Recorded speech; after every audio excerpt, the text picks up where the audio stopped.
Hi everybody, it's Lisa from Sutton's Days. Today we're going to make ham stock.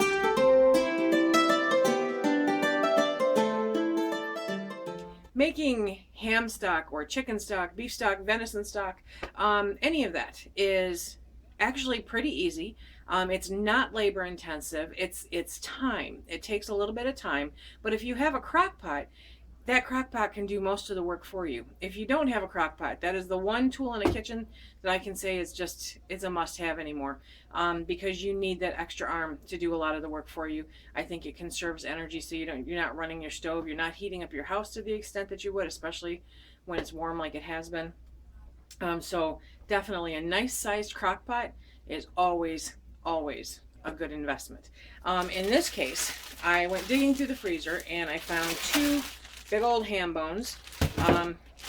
These are probably a year old, okay? And then I found this container, which that's full of freezer ham, freezer burned ham, but it's even got some pineapple slices in there. So number one, I get my Rubbermaid container back. But number two, there'll be some actual meat in the ham stock, which I can't wait. Pardon me. So we're gonna get that started and I'll show you what it looks like. And this is why labeling your freezer bags is very important. One of the bags that I showed you was actually turkey meat. It was leftover turkey meat. So I'm going to put that back in the freezer and we will make some stock with that and some chicken bones or turkey bones that I have in the freezer later on, probably next week. So now we've got one big turkey bone and that hunk of leftover ham from earlier this year. So I added, I filled the crock pot with water on top of the bone and the hunk of ham, frozen ham. I added about 10 cloves of garlic, some dehydrated onions, some dehydrated celery. I'm adding just a smidgen of salt and some pepper. And the spices really are just up to you. I'm not adding carrots because it's just not part of what we're eating. And most of this is going to get strained out anyway, so I'm not opening up a whole can of carrots to do that, and I just don't have any in the house right now. So the ham stock has been in the crock pot now for approximately 36 hours. I would say close to 24 of that has been on high, and the other part was on warm overnight. And this is what it looks like.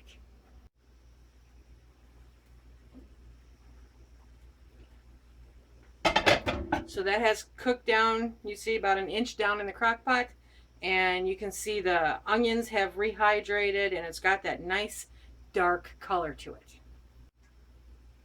So ham bones, by the time they reach this part, have always been cooked, and most of the time they've been smoked to some extent.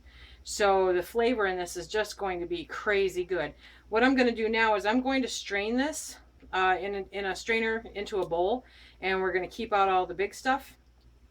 Oh, you can see the garlic, and see there's one of the bones, and we're going to make sure that the bones get out, and then I'm going to kind of sift through it and take the big chunks of ham like this and cut them up and put them back in the broth. And then we are going to put it back into the refrigerator overnight so that it can let all of the fat rise to the top and solidify so that we can skim it off in the morning.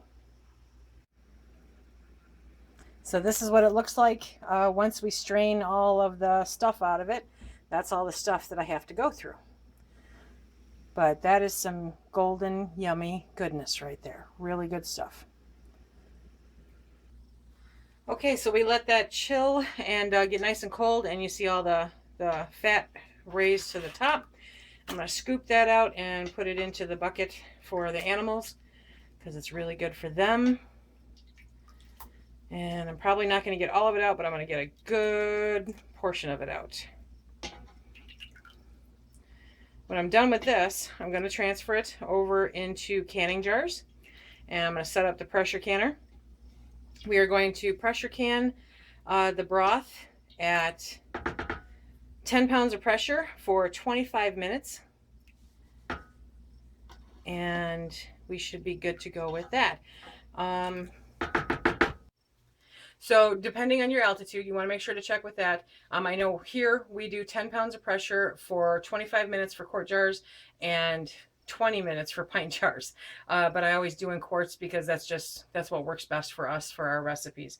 So I'm going to get this all jarred up and get the pressure canner going, and then we will be back.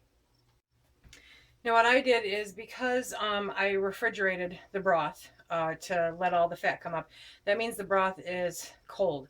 So I don't want to put a cold broth into a hot pressure canner because your jars will break. So I start the pressure can. I fill all the jars, I put them in the pressure canner with cold water, and then I let it come up to temp that way. And then we'll have safe jars and good broth. It'll take a little bit longer, but not much, hardly noticeable, and it's safer as far as the jars go and a little less time intensive because I wanted to skim that fat off. You don't have to.